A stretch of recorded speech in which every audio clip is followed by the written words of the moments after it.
এভাবে বাচ্চাদের বাসায় চিকেন ফ্রাই তৈরি করে দিলে বাইরের চিকেন ফ্রাই খেতে ভুলে যাবে। আসসালামু আলাইকুম, ববি কিচেনে সবাইকে স্বাগতম। বরাবরের মতো আরো একটা নতুন রেসিপি নিয়ে হাজির হলাম। আমার আজকের রেসিপিতে থাকছে চিকেন ফ্রাই।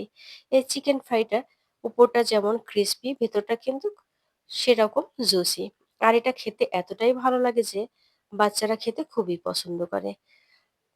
তো চলুন দেখে আসি কিভাবে এই চিকেন ফ্রাইটা তৈরি করা যায়। তো চিকেন ফ্রাই তৈরি করার জন্য আমি এখানে মুরগির যে বুকের মাংস আছে সেটা ছোট ছোট পিস করে কেটে নিয়েছি। আর এটা কত ছোট করেছি দেখেই বুঝতে পারছেন। তো এটা আমি ভালোভাবে ধুয়ে পানি ঝরিয়ে নিয়েছি। তো এখন এখানে আমি অ্যাড করছি ১ চা চামচ টমেটো সস। আর দিয়ে দিচ্ছি একটা ১ চা চামচ সয়া সস। দিয়ে দিচ্ছি স্বাদ মতো লবণ। এরপর দিয়ে দিচ্ছি হাফ চা চামচ রসুনের গুঁড়ো আর হাফ চা চামচ আদার গুঁড়ো। এখানে আদা রসুনের গুঁড়োর পরিবর্তে বাটাটা ব্যবহার করা যাবে। দিয়ে দিচ্ছি হাফ চা চামচ ধনিয়া গুঁড়ো এবং হাফ চা চামচ জিরের গুঁড়ো। দিয়ে দিচ্ছি আমি মরিচের গুঁড়ো হাফ চা চামচ। ঝালটা অবশ্যই যে যার টেস্ট অনুযায়ী নিবেন। এরপর আমি এটা হাত দিয়ে ভালোভাবে মেখে নেব। এটা খুব ভালোভাবে মাখতে হবে যেন সমস্ত মশলাগুলো মাংসের গায়ে লেগে থাকে। তো এরপর আমি একটা সাইড করে এটা রেখে দিচ্ছি। এরপরে আমি ১ কাপ পরিমাণে ময়দা নিয়ে নিয়েছি আর নিয়ে নিচ্ছি ১ কাপ পরিমাণে কর্নফ্লাওয়ার। এখানে কিন্তু কর্নফ্লাওয়ারটা অবশ্যই দিতে হবে। কর্নফ্লাওয়ার না দিলে কিন্তু ক্রিসপি হবে না। তো এরপরে আমি দিয়ে দিচ্ছি হাফ চা চামচ ধনিয়া গুঁড়ো এবং হাফ চা চামচ জিরের গুঁড়ো। দিয়ে দিচ্ছি হাফ চা চামচ মরিচের গুঁড়ো, স্বাদ মতো লবণ। দিয়ে দিচ্ছি হাফ চা চামচ আদার গুঁড়া এবং হাফ চা চামচ রসুনের গুঁড়া।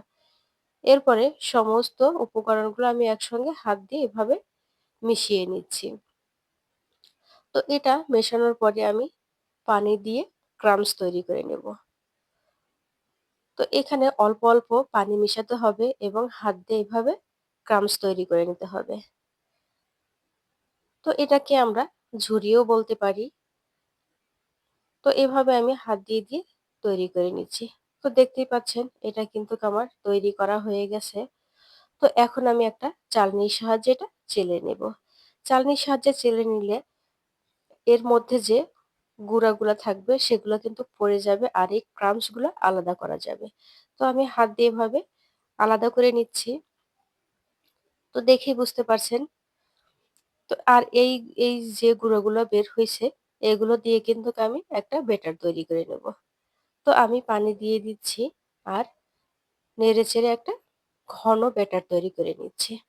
তো এটা কতটা ঘন আমি দেখিয়ে দিচ্ছি। তো দেখতেই পাচ্ছেন এটা কতটা ঘন হয়েছে। তো এরপর আমি ১ টুকরা মাংস এখানে দিয়ে দিচ্ছি। ১ টুকরা মাংস দিয়ে এভাবে আমি মাংসের গায়ে এই ব্যাটারটা লাগিয়ে নিচ্ছি। এরপরে যে ক্রাম্বস তৈরি করে নিয়েছি সেই ক্রাম্বসে এভাবে কোট করে নেব। তো দেখতেই পাচ্ছেন আমি কোট করে নিয়েছি আর এটা কোট করে কিন্তু রাখা যাবে না, সাথে সাথেই তেলে দিয়ে দিতে হবে। তো আমি চুলায় আগে থেকে তেল বসিয়ে রেখেছিলাম। তেলটা গরম হয়ে গেছে। আমি এখন নাস্তাগুলো দিয়ে দিচ্ছি। তো এই নাস্তাগুলো দিয়ে কিন্তু অল্প আঁচে ভেজে নিতে হবে। তো দেখতেই পাচ্ছেন আমি চুলার আঁচটা একেবারে কমিয়ে দিয়ে এটা ভেজে নিচ্ছি। তো এক পাশটা একটু হয়ে আসলে আমি এভাবে উল্টিয়ে পাল্টিয়ে দেব। তো উল্টিয়ে দিয়ে আমি আবারও কিছুক্ষণের জন্য এটা ভেজে নেব। তো দেখতেই পাচ্ছেন হালকা কালার চলে এসেছে। তো আমি আরেকটু কালার নিয়ে আসব।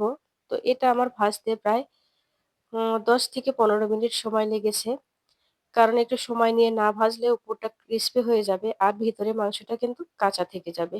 তো এজন্য একটু সময় নিয়ে এটা ভেজে নিতে হবে। তো এটা আমার রেডি হয়ে গেছে দেখতেই পাচ্ছেন। আমি একটা বাটিতে পরিবেশন করে দেখিয়ে দিচ্ছি। তো এটা খেতে কিন্তু মাশাআল্লাহ দারুণ মজার হয়েছিল। তো আমার এই রেসিপিটা যদি আপনাদের ভালো লেগে থাকে তাহলে অবশ্যই লাইক, কমেন্ট, শেয়ার করবেন। আর এই ভিডিওটা যদি আমার ফেসবুক পেজ থেকে দেখেন, ফেসবুক পেজটাতে ফলো দিয়ে রাখবেন। আর যদি ইউটিউব চ্যানেল থেকে দেখেন, ইউটিউব চ্যানেলটাকে সাবস্ক্রাইব করে রাখবেন।